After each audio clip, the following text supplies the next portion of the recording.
that CDC. We will see because you can literally park it and push it toward the cap. And I'm not saying what Oops did yesterday.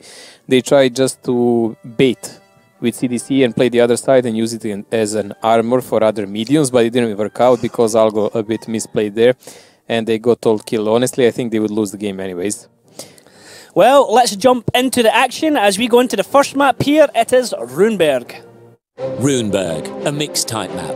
The defending team starts the battle on the green, and the attacking team starts at the centre square of the town. Bases are located quite far from each other. Both bases are better controlled from the village when playing a heavy setup. It's better to attack the first base through the top direction with the help of several well-armoured heavy tanks. For the attack on the second base, it's better to use a more mobile setup and either play through the centre or split forces. In general, the map is not easy to play on. Teams often use blind shots and risky shifting of the forces from one flank to another. Okay, Kazna, what are you going to give us? Are you going to rush base 1? They are going to rush base 1, so we're going to see if Kazna can pull this one off, Mojo. Well, 2 TVPs will go aggressive, trying to maybe fan out Korit from some of his spotting position. And who is missing? Let's see. Positive. Positive isn't well. Positive's not well. Dear. Positive is missing. Someone said he was sick, actually. Yep. He was apparently from yesterday when he weren't playing too great, but they were saying he wasn't playing well. So Vimple is substituted in playing. Well, this is going to be a very interesting match. I mean, this just raised the chances for Kazna by a multitude, man. It's just wrecked my fantasy points again. I have positive in Positive and Breaking It because it's two of my primary damage dealers. I have Shockish, Positive and Break from that team. But that doesn't really matter at the moment. The thing that will matter here is, will Kazna actually manage to kill Korit blind? And if they do, they will have pretty much an open hand there. If they don't, they need to figure out how to play it out with Isne. Now, there is a way that you can use it. You can just park Isne right somewhere there, and then a heavy tank can push him all the way to the cap. That's also a way you can do it. But look at the lining of the Ding players. They're all there on A line. They just left one guy to watch their backs. Big ricochet there. Call me Piotr, lucky. Call me Piotr and Yizny already taking damage on Kazna crew. Nobody in Ding taking damage, although Kreets did get tracked there. Look at this, like Haiba has Ice 4. They have FE405. They have Grille and 2 TVPs.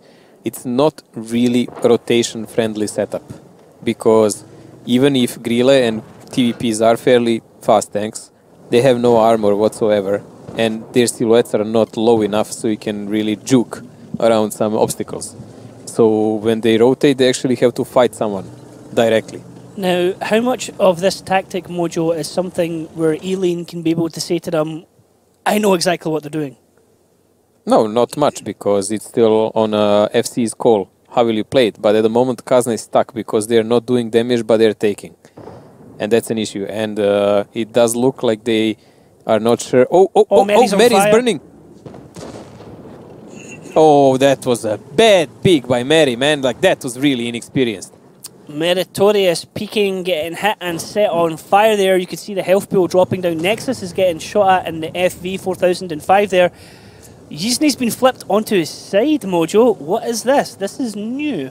Doing it side on rather than front on. It's gonna give them a better, better coverage, but will they be able even to push him that long like that? I'm not sure. Let's see. It's gonna take quite some time. Haiba. This is impressive. It's like nudging a baby all the time, eh? Yizny, currently the most skillful player of Kazna crew. Really, this is all individual skill play from Yizny, ladies and gentlemen. And Yizny is spotted. Oh no, he's shot. No! No! And Yizny is supposed to be shot right now, and Haiba's going to push this flat wreckage forward. Let's see now. Mary took 800 more for this? Seriously, man. Have Do they you actually even learn? skimmed this? Have they actually practiced this? Kazna? Yeah. They must have. I mean, as I already told you, I saw teams. Haiba, so important to get this right. I saw teams push CDC. They were just not flipping him like Kazna did now. They were usually just pushing him in his normal position. Yeah. But this gives much better protection. Wow, this is like in other games, you know, you put a shield up It's and like you a go. riot shield, yeah. Oh, Yuzne. Well, that's a new way to use a tank. This is brilliant. This is absolutely brilliant. And they have an ice fort there, so it's going to be useful. But Mary taking that damage, that was really a nonsense. Nonsense. And that may cost Ding a game here. Haiba has to be careful he doesn't have Yuzne rock and flip it over, because that would be really bad, because then he'd be in the worst position possible.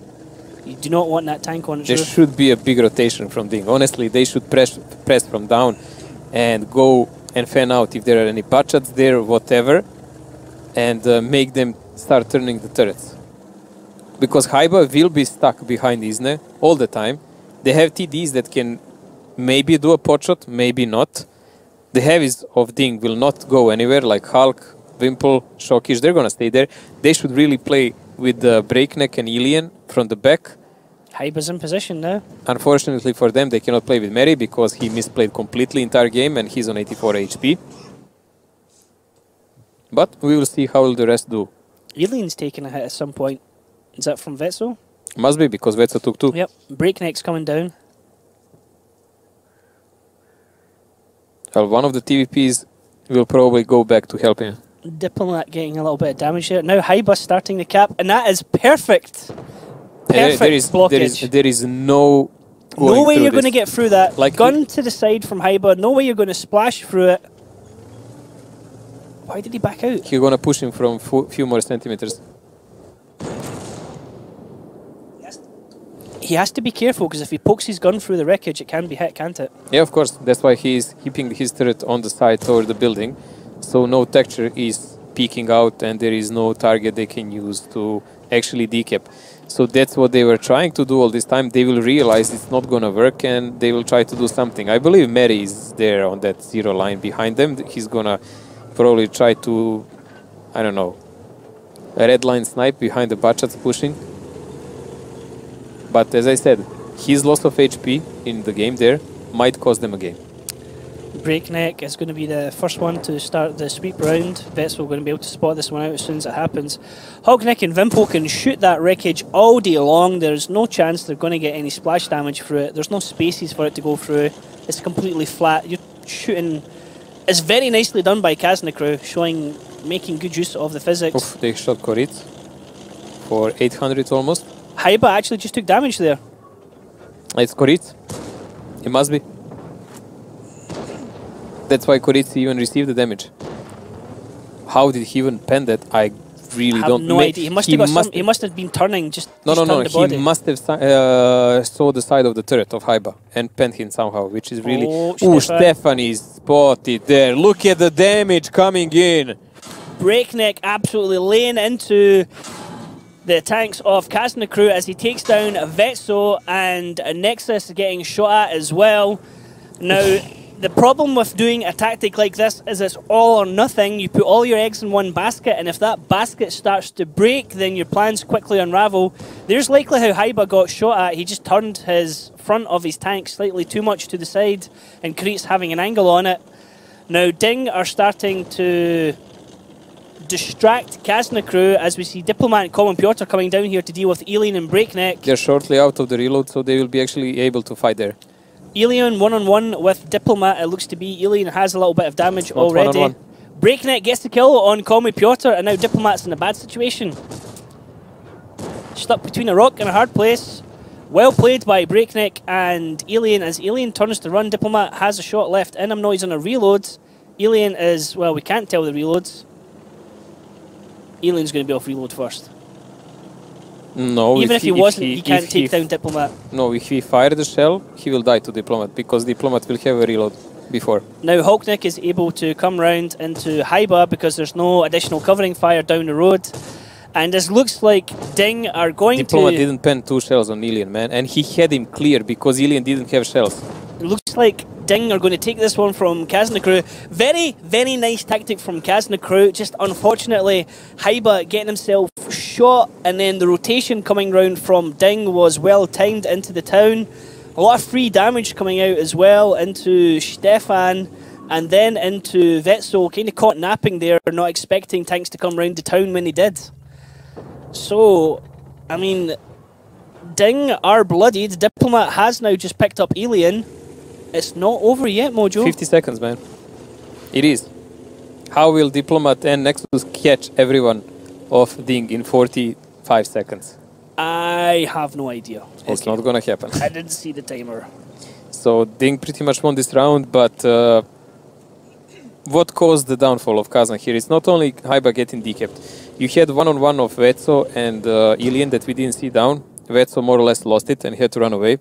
He was oh yeah, more active as well. on lower HP. He pulled back out around that fountain area, but Breakneck, sneaky as ever, he snuck past him, completely ignored him, spotted Stefan, and most of the team shot at Stefan there, and Breakneck clipped on Wetzel and ran away alive. So that was pretty much it. Kazna lost their flank, they lost their potential to do anything there. Piotr and the Diplomat tried to push them over.